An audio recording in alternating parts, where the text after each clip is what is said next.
Good morning. You can have a seat. One more time. Put your hands together for Angela. Reading our scripture. Great job. Sometimes it's nice and short, and sometimes it's like 12 verses like that. And Angela found out she was doing that like 10 minutes ago. So come on, Angela. I'm glad you guys are here. My name is Drake. I'm the pastor here. It's an honor to have you gathering with us today. You guys doing okay?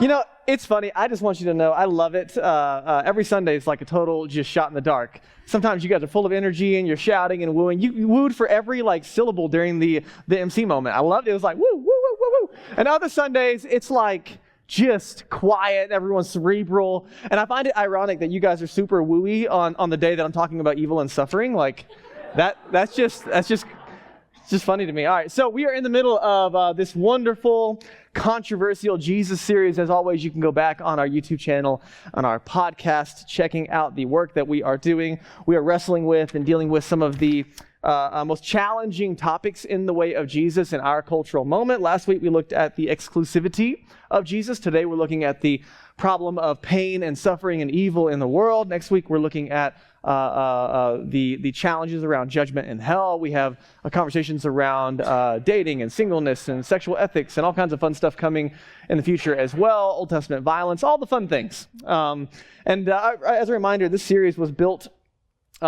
across a survey that we sent out to our entire church like a month ago, asking, hey, what are the most pressing issues that you're facing as you follow Jesus as an individual? And then what are the most pressing issues in the world around you that you're struggling to maybe navigate when it comes to having conversations with others? So, you guys ready?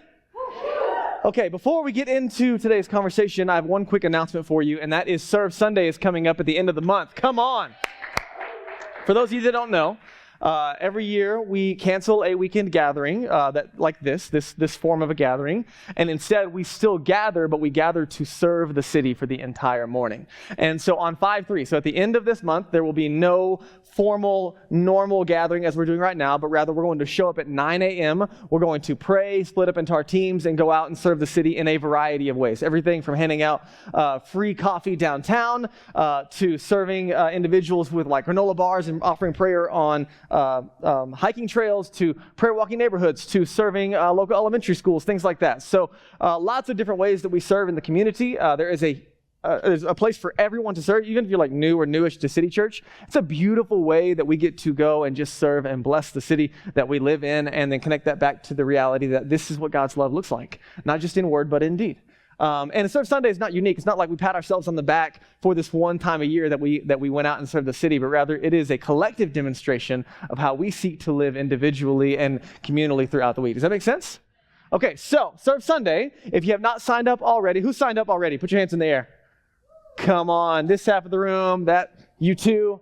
None of you. All right. All right. Hey, here's the deal. A couple of ways you can sign up. On our website homepage, there's a link that lets you sign up. On the connection card, you can circle the letter S there at the bottom of your connection card, and you'll get more information on that.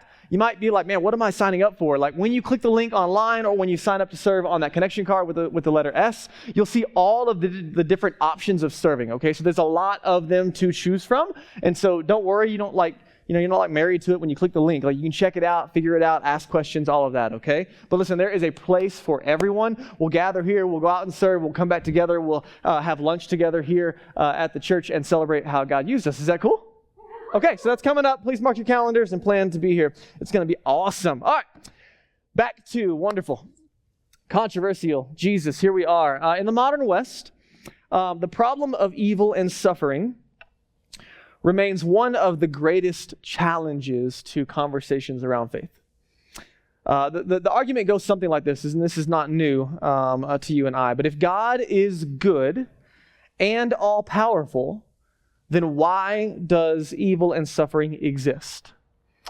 The logic goes like this. If he cares and he's good and all-powerful, then why doesn't he intervene? Maybe it's because he's not actually all-powerful. Maybe he really does care, but he can't do anything about it. Or maybe even worse, if he can intervene, but he doesn't, then what does that say about his goodness? The problem of evil and suffering is not new to you and I in Boulder, Colorado in the 21st century, but what makes this conversation even more difficult is that suffering refuses to stay philosophical. It's one thing to open a book and to have some, philosophical arguments around the problem of evil and suffering, but the issue is that suffering often forces itself into our lives without permission. And so you don't have to look very far to the headlines of suffering and evil around the world, or to look to your left and right to encounter personal pain and struggle and loss. You don't have to look very far to know the pain and loss around loved ones, or the feeling of rejection and loneliness, which is an epidemic in our current cultural moment. You don't have to look very far or live very long to experience the harmful words spoken by another that for some reason you can never forget. You don't have to look very far to deal with the realities of depression and suicide. You don't have to look very far to look at the breakdown of families and relationships and the pain and suffering that comes either through another party, or even, if you came from a home where your parents made decisions that then affected you.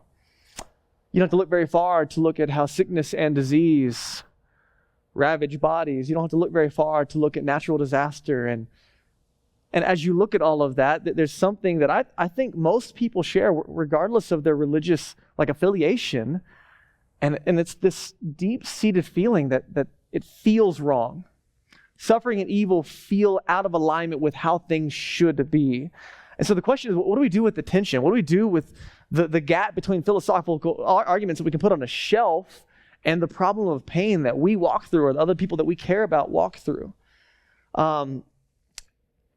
As I said last week, each week I'm going to do my best to give you some resources, because I can't possibly cover everything that we have to deal with in one conversation. And I don't even know if I can do it that well. So here we are, and I'm going to give my best effort to do this with care and with a deep amount of thought. But let me give you some resources that I think will help you if you find yourself wrestling in different categories of this conversation, all the way from the philosophical to the personal, okay? So, number one is Tim Keller, back on the board again. Walking with God Through Pain and Suffering. I highly recommend his work, both from kind of a spiritual defense around faith, if you will, in light of pain and suffering, as well as practical arguments against it, and also how even to navigate it. It's very helpful. C.S. Lewis and the Problem of Pain, phenomenal and helpful read. I'll give you a couple of quotes out of that one today. And then lastly, Paul David Tripp wrote a book called Suffering, and it's deeply personal. It's out of his own experience of deep suffering, and it's got a way more pastoral tone. So less about the argument, if you will, and more like how do you walk through suffering well? How do you suffer well? So I just want to give you these three resources to help you if you find yourself needing some extra help outside of the conversation today, okay? Now, to quote C.S. Lewis from his book, here's how one of his famous quotes. He says that pain insists upon being attended to. Pain insists upon being attended to. And his point is we can ignore a lot of things, but pain is one of the unique things in the human experience that's very challenging to ignore, whether it's bodily or relationally or experientially or spiritually. We can ignore a great many things, but pain insists upon being attended to. You guys feel that? You can't ignore it.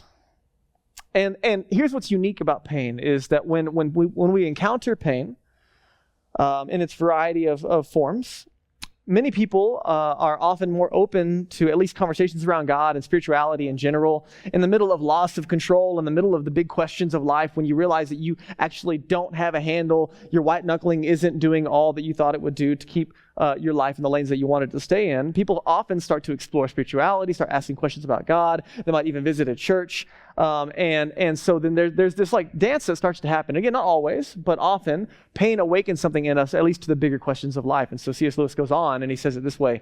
He says, God whispers to us in our pleasures, which I love, that God is actively pursuing us in every area of life. He whispers to us in our pleasures, speaks in our conscience, but shouts in our pains.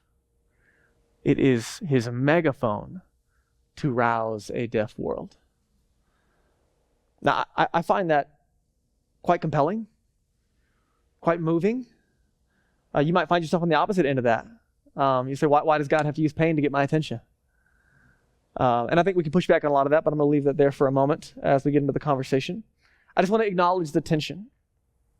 that there's a sad reality as we start to face the reality of suffering and then the bigger questions of evil in the world around us. Many people do start to explore. Many people do start to ask the bigger questions in life. Many people do start to figure out, okay, God, where are you in the middle of this? And I would argue that there is a large confusion in the West. Somewhere along the time frame here, the American dream and the American church have kind of started to shack up, if you will. And so then a lot of people, they'll walk into a church, for example, or they'll start exploring Christianity, if you will. They're suffering pain, they're suffering evil, but then they go to a church seeking answers, and then they actually maybe walk away worse than they showed up. So I just want to acknowledge some tensions around suffering and pain and evil and the confusion that some people are left with in the church before we get into the conversation. Is that okay? Okay, so just a few kind of observations around the issue of the American church and the American dream. Some people, and I don't know your story, okay, so maybe you've experienced this, or you know people who have. A lot of people, when they go seeking and then they're met with some of these things I'm about to mention, then they often walk away from the church, or they walk away from belief in God and things like that. And it kind of makes sense once I break it down. So, for example, there's some churches that only preach what's often called a prosperity gospel, which basically is this. It's like, hey, if you trust in Jesus, if you follow Jesus, if you give Jesus your life, then everything's going to get better. Health, wealth, happiness, up and to the right. That is the trajectory that Jesus has for your life. And that sounds great until that's not reality. And so a lot of people walk away from faith. A lot of people walk away from church because they've been sold a version of Jesus that promises the American dream when that's not what Jesus promised at all. And so listen, if you walked away from church and you walked away from Jesus because that's been your experience, I would say, good job.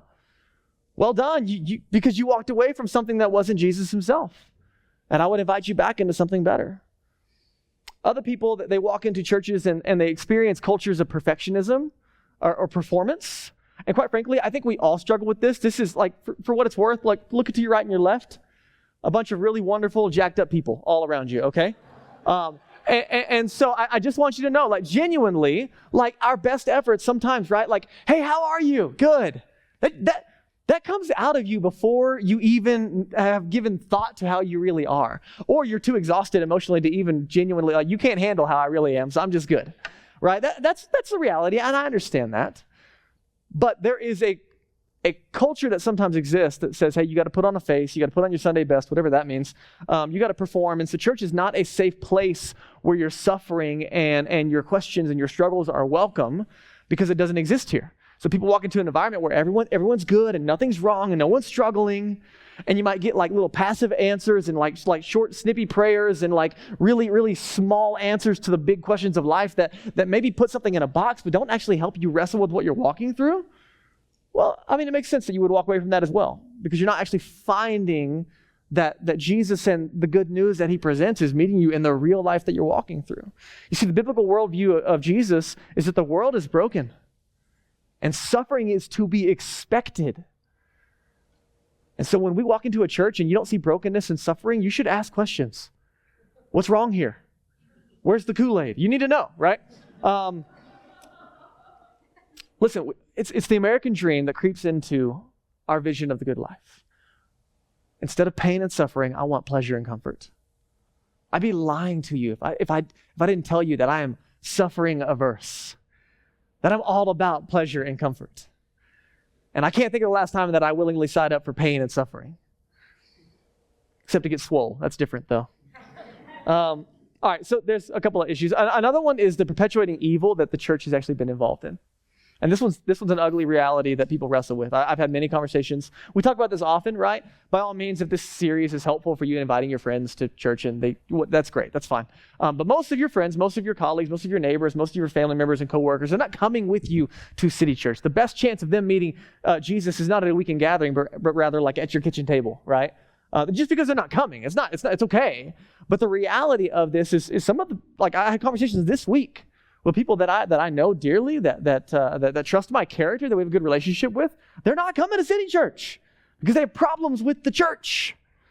And you guys are like, I do too, right? And I'm like, I got one hand on the door. Here we are. So listen, the church, unfortunately, has been known to promote suffering. This is something you cannot avoid to talk about. There's abuse of power in the church. There are sexual scandals in the church. There's hypocrisy, deep hypocrisy. Typically, we throw rocks at the leadership level, but just across the board, right? How many people do you know who have walked away from Jesus, if you will, or the church because of their experience with his followers? Which is really challenging to hold that tension well, because we're not perfect. However, we know, I think, the difference between grace and then taking advantage of that grace and hypocrisy. There's abuse around money. There's crimes against children. And then a lot of those things that have happened are then mishandled and intentionally covered up by church leaders, which makes it worse. Do you feel the tension? So here we are talking about pain and suffering inside of a church, doing its very best to honor Jesus and love you well. These are all very real problems, and many people walk away from a version of Jesus that I would argue is either incomplete at best or totally out of alignment with who he is based on their experience, okay? So let me say a few things. Listen, if you're checking out Jesus, if you're kind of like, you have the church at arms, that's fine. Like wherever you are, you're welcome in that. I would just say give Jesus another chance for who he really is and not who someone maybe poorly expressed him to be. I'm sorry if you find yourself in pain and you've found other people not around you to walk with you through it. I'm sorry if you've not been given a real, tangible hope to hold on to in the way of Jesus. I'm sorry if you've not been cared for. But I would invite you to look to Jesus today. Be exposed to his love today. And what you will find is not only is his love wonderful and powerful and able to walk with you through whatever you find yourself in, but his love also forms the kind of people we become and how other people experience his love. So I have 3 responses today to the problem of evil and suffering, and they are by no means holistic. They're just the best I've got with the time that I have left, okay? And so if some of it feels a little bit like, whew, I apologize, but I want to give you at least my best effort at a holistic approach here, but I want to land really well in the last one. So 3 responses. Number 1, a philosophical response to the conversation today. Number 2, a biblical response to, did I mess up my slides, Kat, for you? Sorry. Okay, there you go. Very good. Thank you. A biblical response to, I had a lot of slides today. A biblical response to evil and suffering, and lastly, a pastoral response to evil and suffering, okay? So I want to give you those 3 responses in that order. Is that okay? Okay, so again, more cerebral up front, then biblical, and then pastoral to care for the reality that you might actually be walking through this morning. So philosophical, you ready? Okay. All right, so let me give you just a few, just 2 quick arguments around maybe like a philosophical approach to the problem of evil and suffering.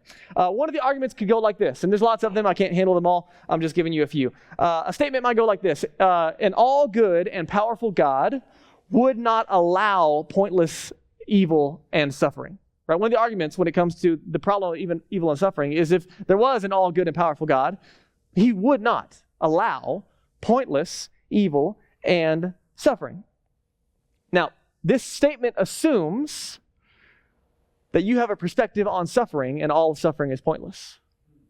How many of you love to camp? Anybody campers in the room? Okay, you guys know that, woo, the one of the woo, I like it. Where'd all my woos go? What happened? Springtime, camp is in the air. I'm from Texas, you guys know that. Camping is not a thing in Texas like it is in Colorado. You know why? A lot of reasons. It's too hot, and nasty, and it's just not fun. There's nothing pretty to look at except for your wife. I mean, that's great, but I could look at her at home. And so like, camping is just not it, right? And so, here's the deal. Listen. Have you guys heard of chiggers? Does anybody know what a chigger is? Raise your hand if you've ever been bit by a chigger. The worst.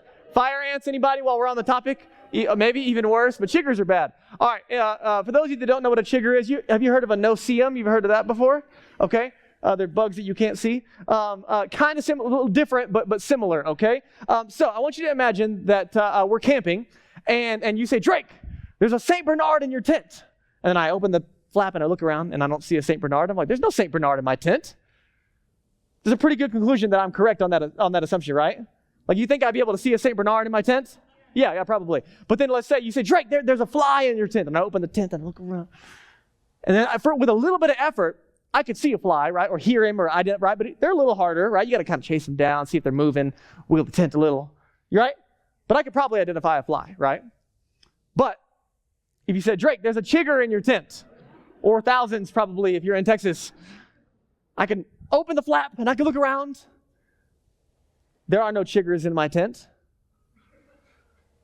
And then you can ask me the next day how that went, right? For those of you that have been around, they're little bugs, if you don't know, that bury themselves in your skin and make a little home, and it's wonderful. It's fun. It's great. It's awesome.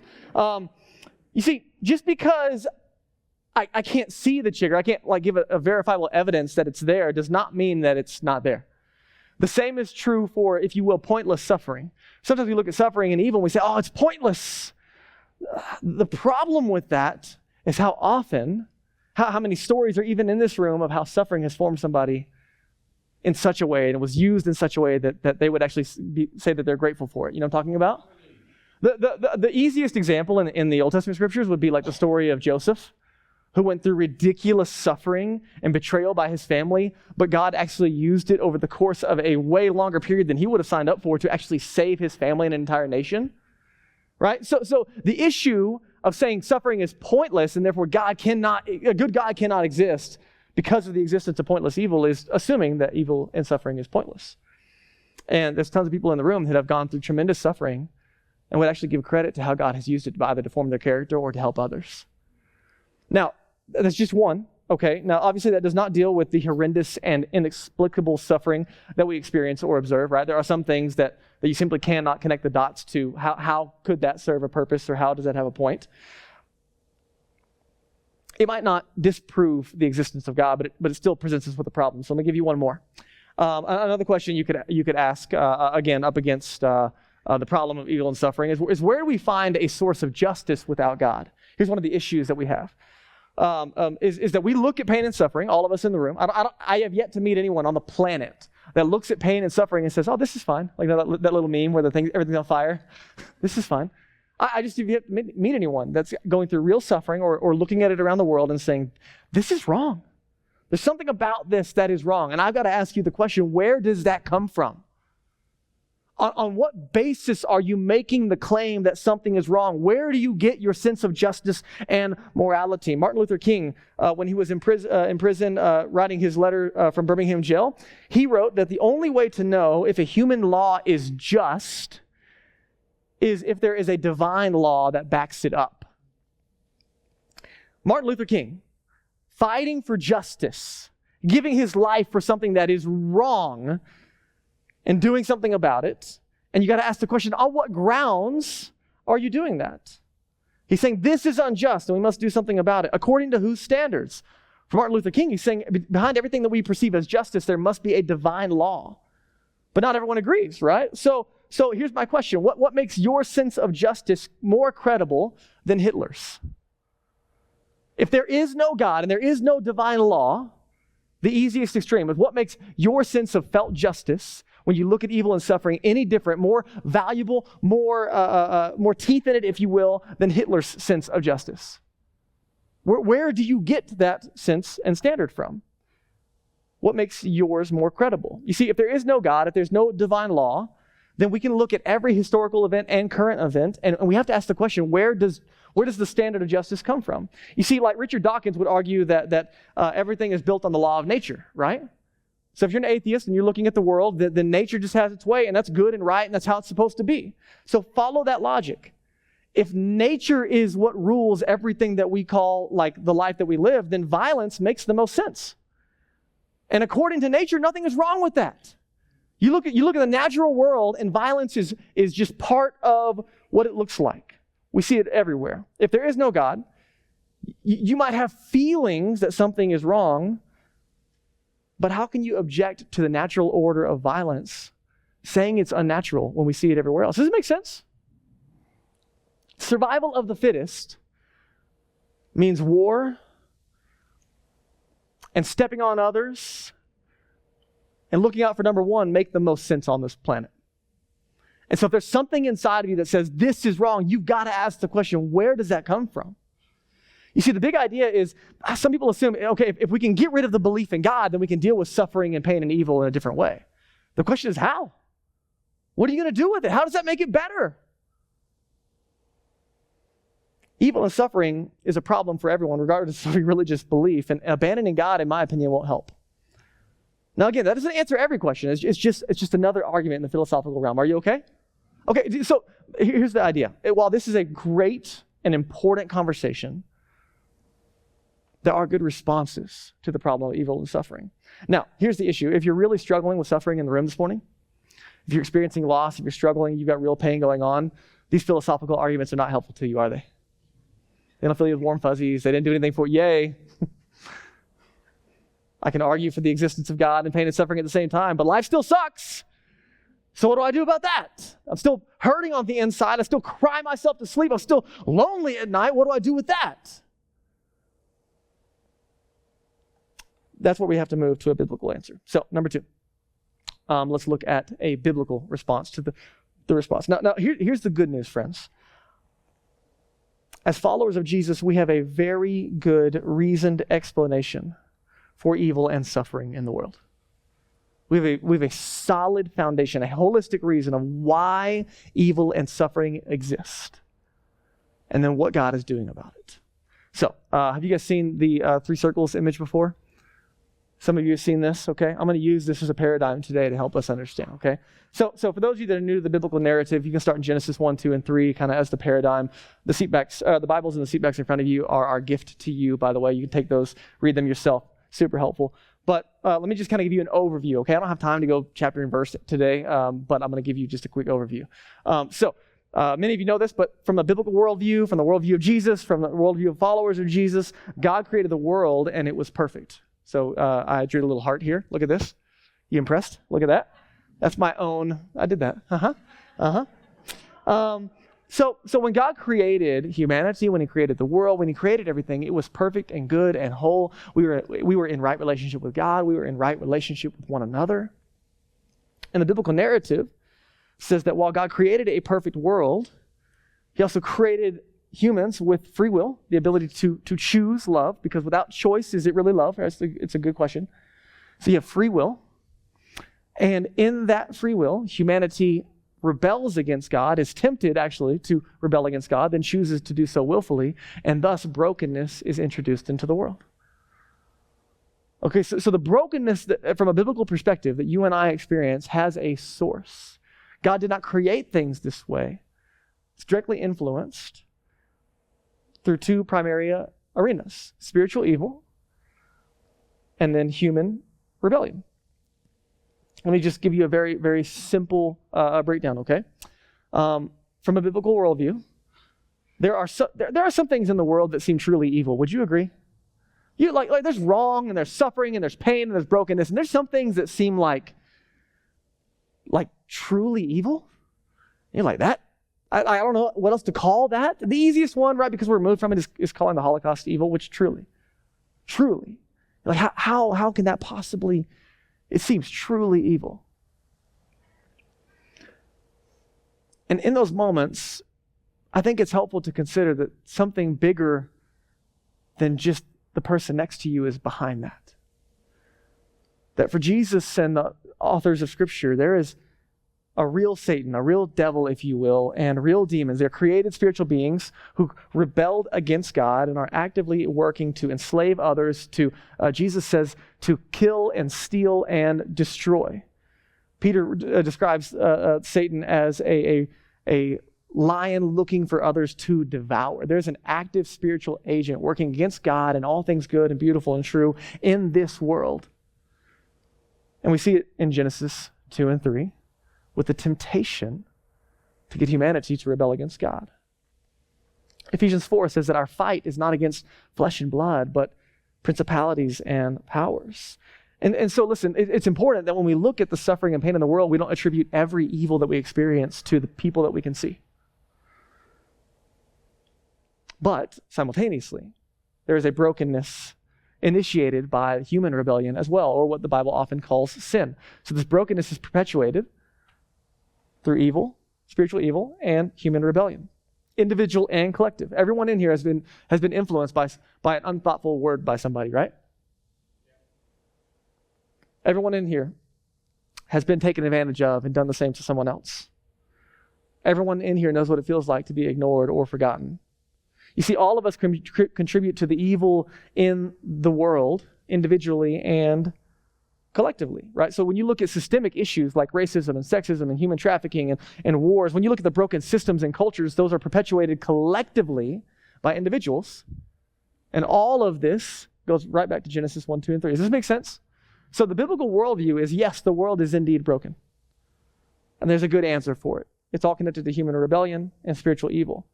Now, part of the consequences of this brokenness is it didn't just enter in here, which we experience quite literally, but it also entered the world that we live in. The world was whole, and it is also broken. So when you look at natural disaster, right, we live in a fallen world, right? So you see things like, the Marshall Fire, or earthquakes, or bodies broken and ravaged by cancer.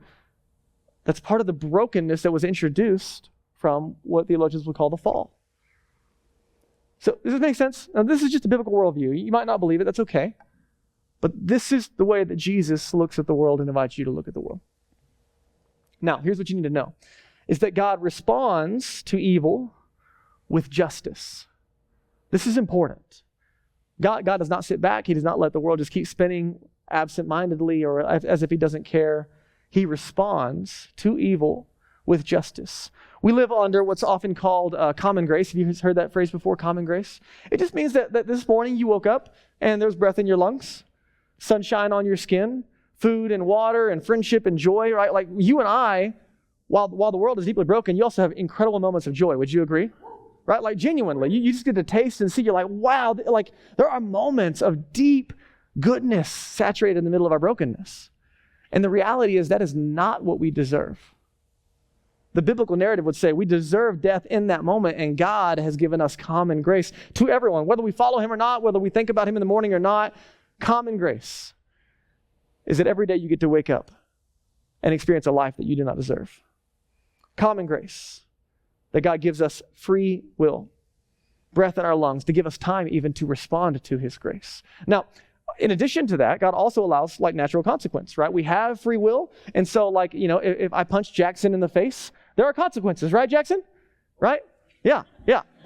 Probably, right? Like there is a give and a take. There are natural consequences to the world that you and I live in. And so God allows the world to continue, and he allows natural consequence to follow. And so unjust laws, and we see sin perpetuated in a society, the principle that you reap what you sow, right? That consists in the world around you, right? It's why how you vote matters and the way you live in the world matters, because you can actually influence things for good and for less good, right? When Jesus taught us to pray, God, let it be on earth as it is in heaven, what is he saying? God, like that your rule and reign will be present on my street and in my home and for my neighbors and for my coworkers, and right? But this is a challenge. This is actively partnering with God in a broken world. God holds the tension of justice now and a holistic justice at the end of the age. And we'll talk about this coming in a few weeks as well. But I also want you to notice that you can see this in the scriptures, read it for yourself, that God also at times intervenes directly with justice and punishment in the moment. So you have a lot of moments that people, we'll talk about this in a few weeks, Old Testament violence, things like that, where God intervenes with justice in a moment, and we're like, oh, that's not fair. But again, you got to go back to what's the perspective. What do you actually deserve? What do we deserve based on our rebellion against God, the brokenness that we perpetuate across humanity and the world we live in, and again, our offense to God himself? In the Bible, we see a God who is relational and slow to anger. And so, for example, in terms of like a strict judicial system, God is way too lenient on us. Does that make sense? In the sense of like the verdict, the judgment, what's wrong, how it's being dealt with, God is slow to anger. We are not getting what we deserve, if that makes sense. And so, again, there are moments, especially in the Old Testament, that you can look at and you're like, hey, what's going on here? Where God looks at violence and he says, that's enough. And he steps in and he deals with justice in a moment. And it looks wild to us because it's good God full of grace and love. But again, goodness requires justice. There's not a version of goodness that you want to live into where everyone gets away with everything. Goodness requires love and justice. Now listen, there is a meta conversation around suffering, and there's a conversation around suffering for his followers. So if you're a follower of Jesus in the room, there's also another layer. Again, how does God respond, right? What is he doing? He's dealing with evil and justice. There's a meta conversation. He's going to deal with it at the end of the age. Okay, we got all of that. He allows free will right now. But for his children, if you're a follower of Jesus in the room, Hebrews 12, Romans 10 would say things like God also disciplines the kids that he loves. God also punishes the children that he loves. So listen, if you're a parent and you're a good parent and you care about the formation of your kids, when they're doing something that's out of alignment with what's good for them, their character, and the world around them, appropriate discipline is to help their character grow, right? A foolish parent that lets their kid do whatever they want is setting them up for total failure, and you know that. You know that. Now listen, there are wrong ways to handle it, right? We all know that too. But no one looks at a father when they look back on their life and regret the moment that someone lovingly was disciplining them. It's the point of Hebrews 12. In the same way, God looks at his children, and there are times that he allows pain and suffering in order to form our character, in order to help us learn, or again, in C.S. Lewis' words, pain is this megaphone getting our attention to something maybe we weren't paying attention to before. So again, God can lovingly allow suffering to transform those he loves, both in character and their person, strengthen, encourage them, making them someone that can maybe do something they can do later that they can't do now. Does that make sense? Okay? You don't have to like all of this. I'm just telling you biblical framework, okay? Here's my point. When you're looking at the brokenness of the world, not everything is the devil, okay? Your car wouldn't start this morning. Probably just a battery. Not everything is human sin. Not everything is just the natural consequence of a broken world. Not everything is God's direct intervention through punishment or discipline. Does it make sense? Here's the deal. Genesis 1, 2, and 3 give us the how and why of evil and suffering. And what you need to understand is that in the middle of our brokenness, God doesn't just deal with it from a meta-narrative space, but he enters into it through the person of Jesus Christ. This is what separates Christianity from every other world religion, is God doesn't just observe or deal with our suffering, he enters into it to do something about it. Why? All to bring us back to his good purpose and design.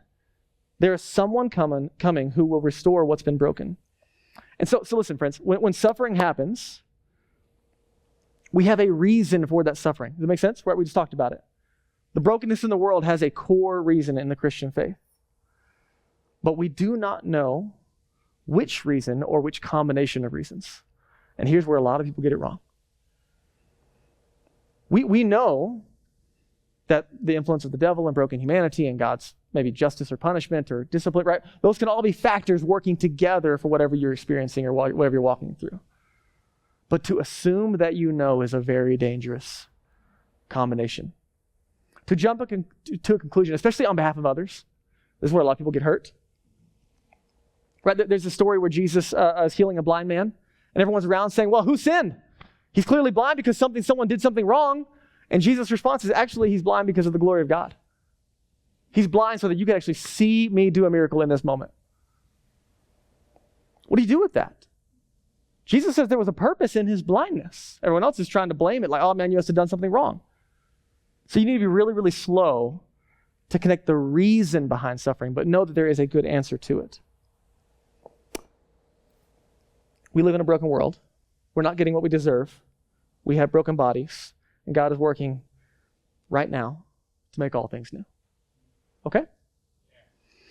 Can I give you a pastoral response? Okay. Not that you have a choice, but it makes you feel better when you respond. Okay, now listen.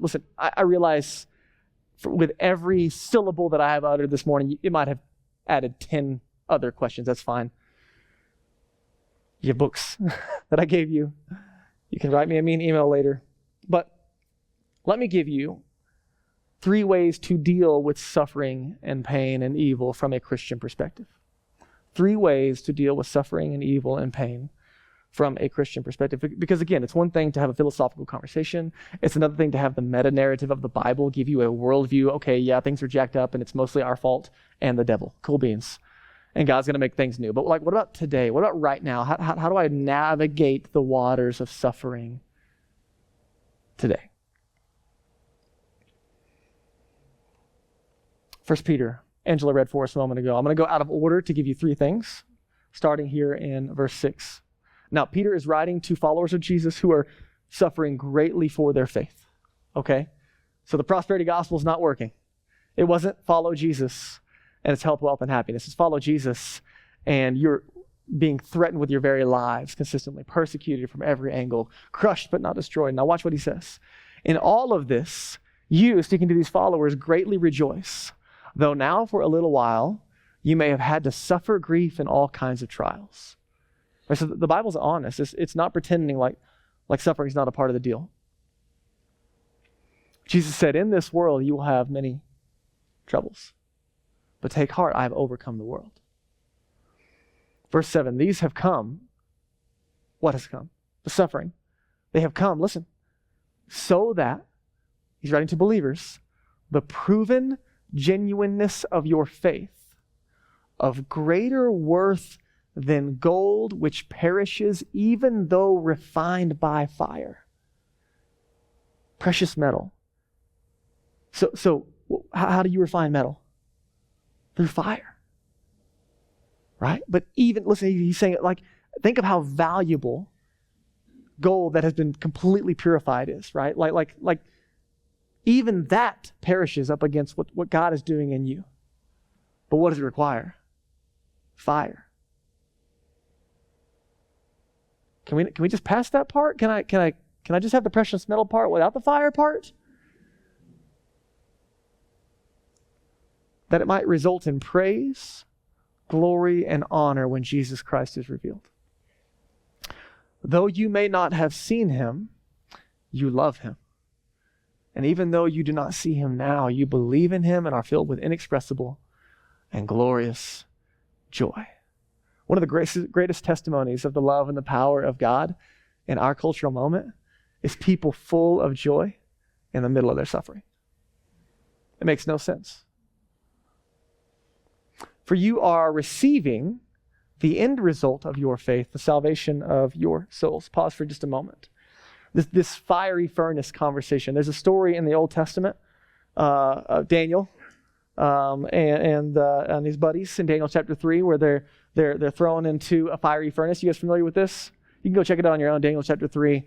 But I imagine Peter has this in mind when he's talking about the fiery trials that are testing you. So three believers in God are thrown into this fiery furnace because they won't bow down to this king Nebuchadnezzar who's like, got an ego and he's like, you should worship me, and they won't do it. And so he's mad about it. His ego's hurt. He makes the fire as hot as possible, so hot that the people that are throwing the three guys into the furnace they're killed as they get too close to it. Now, they throw these three guys into the furnace, and then Nebuchadnezzar from a far way off, because he's not getting that close to this, he sees not three people, but four people in the furnace. And none of, just chilling, I guess. I'm not sure what they're doing, playing cards, I don't know, right? They're just there. They're okay. They're not being harmed. They're not being burned up. And he says, who's the fourth person in the fire? It looks like the Son of God. We sing a song. There's another in the fire.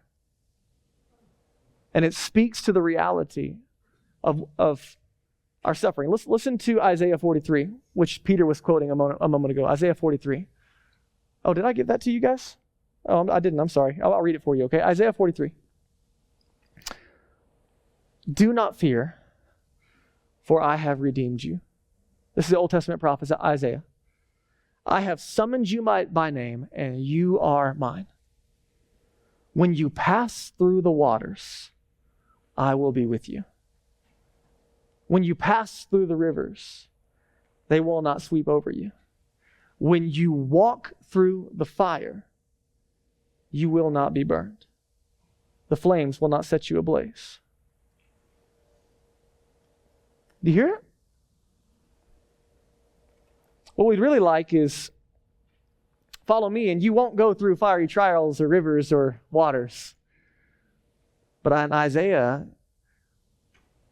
God speaking about Jesus and then the Holy Spirit is when you go through fire.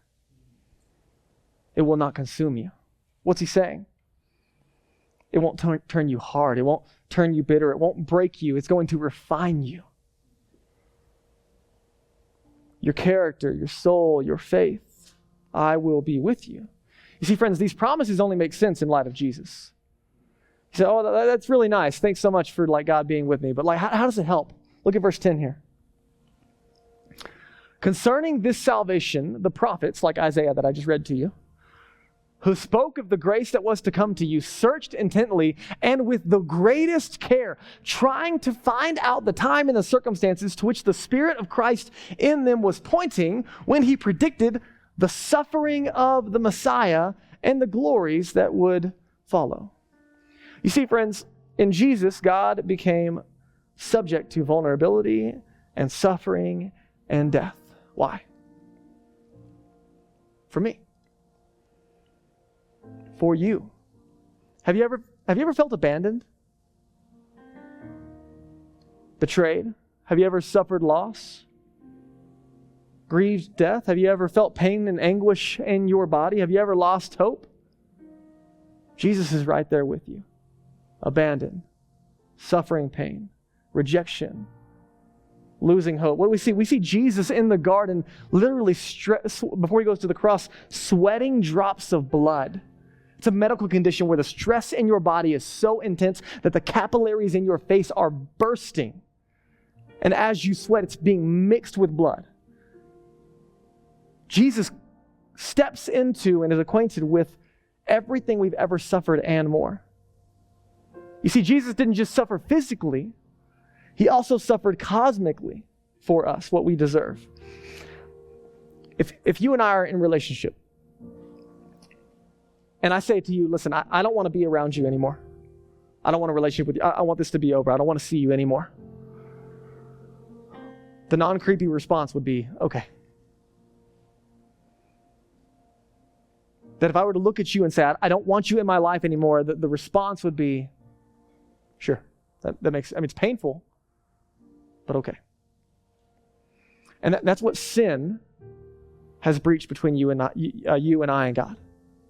We say to God, I don't want to be with you anymore. I want to do things my own way. And he says, okay. Now the problem with that is God is the source of all life and all light and all goodness. And so if you and I separate ourselves from the source of life and goodness, you ask, what are we left with?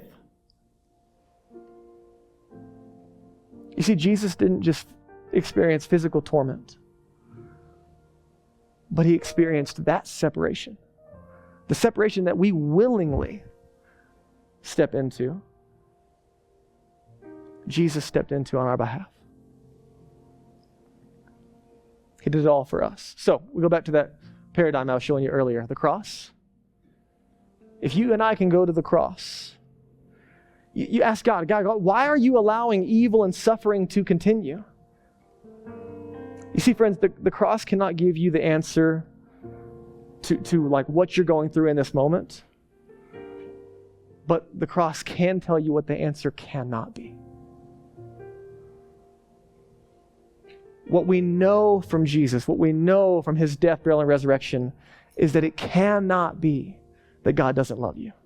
And it cannot be that God doesn't care. And it cannot be that God isn't present in the flood and the river and the fire. That cannot be the answer. You might not know the answer to what you're going through, or what you have gone through, or what you will go through. But we know what it cannot be. A God who is distant and absent.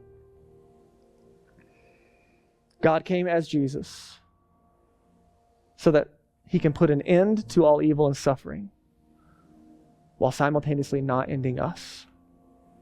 That's the tension. Jesus went into the ultimate furnace for you and I.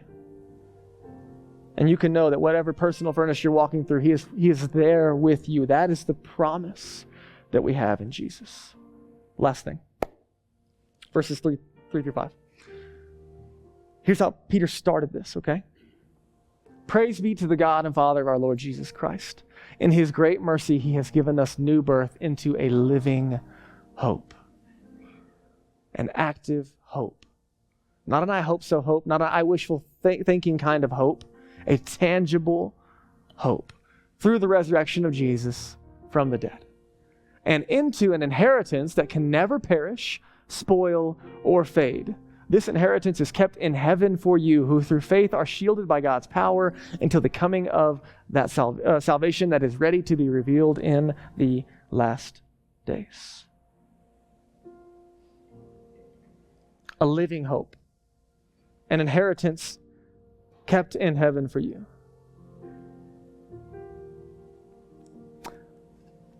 Jesus is often called the first fruits.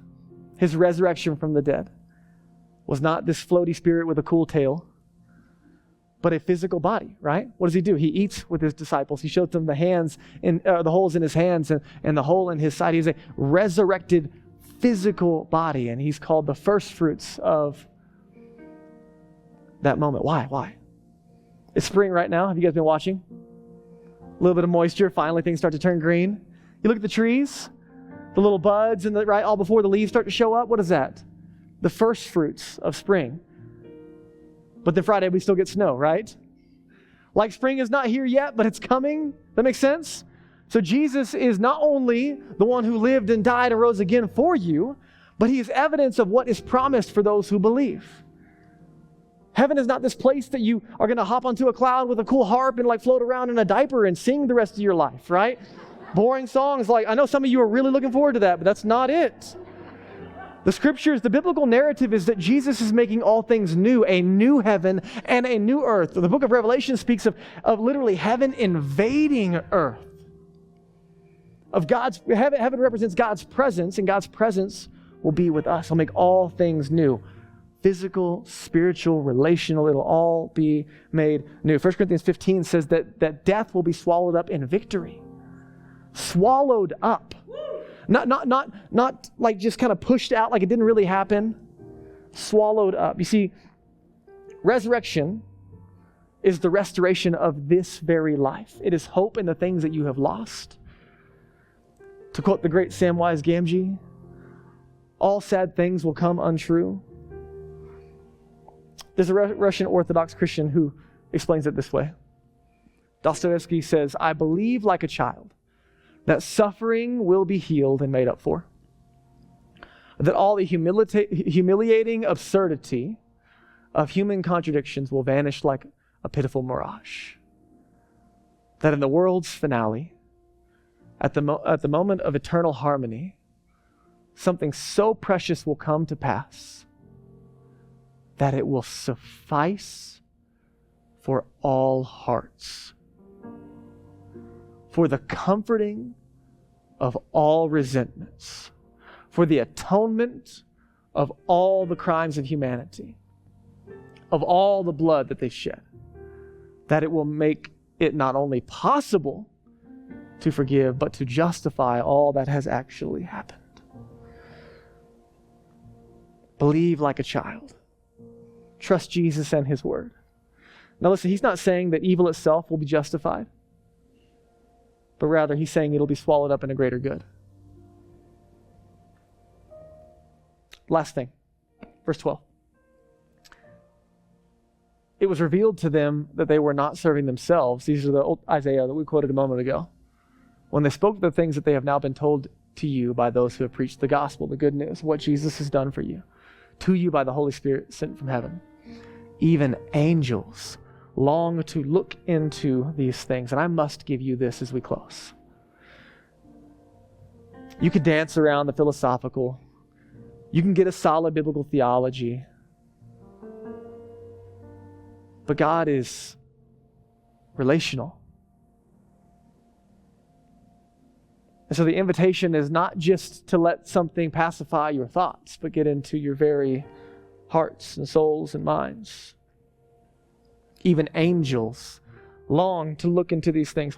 That word long in the Greek literally means to obsess over. Obsess over. What things? The gospel, the good news of what Jesus has done for you and me, for humanity. The angels, they literally obsess over the gospel. Why? Why? Think about it. Jesus goes through a furnace for you and I. And he becomes our living hope. You might ask the question, how did Jesus do it? How did he get through all of that? I mean, he limited himself of his divine attributes and he suffered wildly. And how did he make it through? What was Jesus' living hope? How did he hold on through it all? And some might say, well, we know he's going to be with God the Father afterwards, so maybe that's it. But friends, he had that before he came to earth. He had that before he stepped into our brokenness. So what could possibly get Jesus through all of the torment, all of the anguish, all of the physical and cosmic separation that he experienced on our behalf? What would make Jesus go through that step out of heaven to earth, and then what would keep him there? You and I must ask the question, what did Jesus gain by going through the cross that he did not have already? Isaiah 53. He suffered for us. What could possibly make infinite suffering worth it to Jesus? And the answer is you.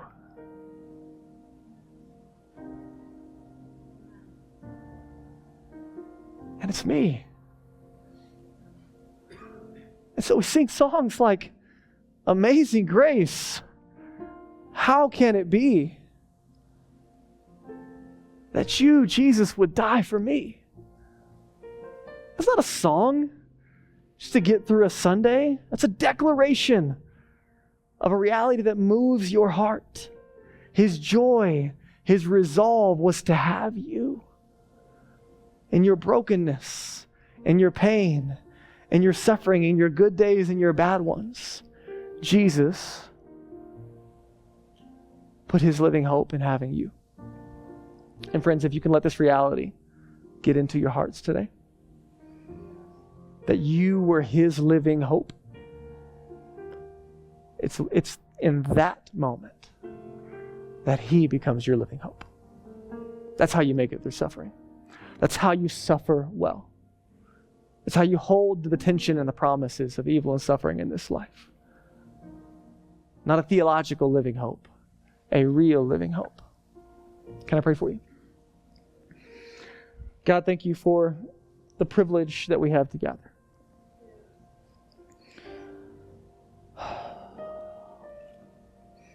As we take a moment to pray, God, we invite your Holy Spirit to come and to continue working. I'd invite all my friends in the room in this moment just to maybe bow your heads and close your eyes if it's helpful to you to remove distraction and to focus in this moment.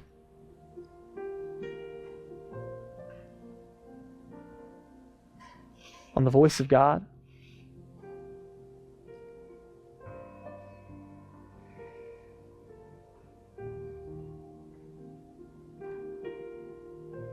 Some of you, you're followers of Jesus in the room, and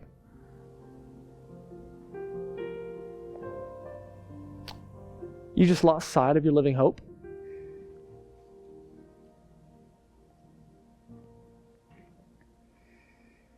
Maybe you're suffering right now, but you're not suffering well because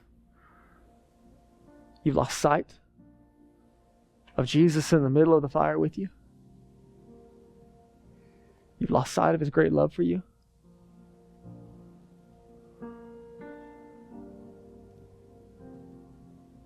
Holy Spirit, would you make the love of God real to our hearts this morning, fresh and new.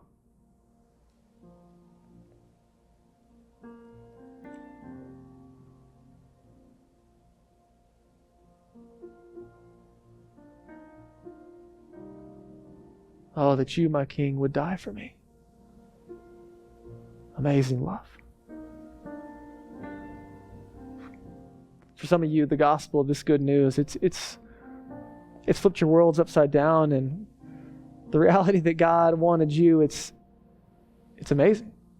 And so you've said yes to it, and you let it move you, and you let it keep moving you and sustaining you, and you come back to it. For some of us in the room,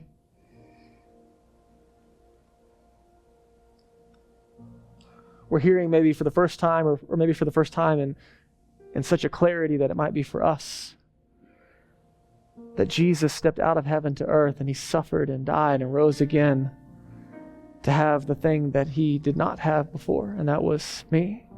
That was you. And for some of us in the room, we're on the edge of that moment where he still does not have us, although he has declared his love to us. And the only thing keeping him from having us this morning is us saying yes to him. Receiving grace, receiving forgiveness, receiving life.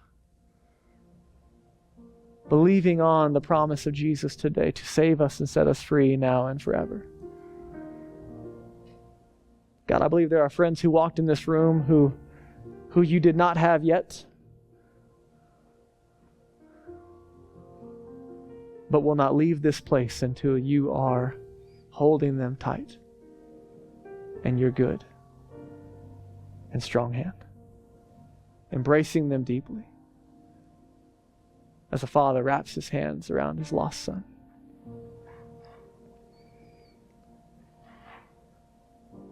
Others of us in the room are suffering deeply.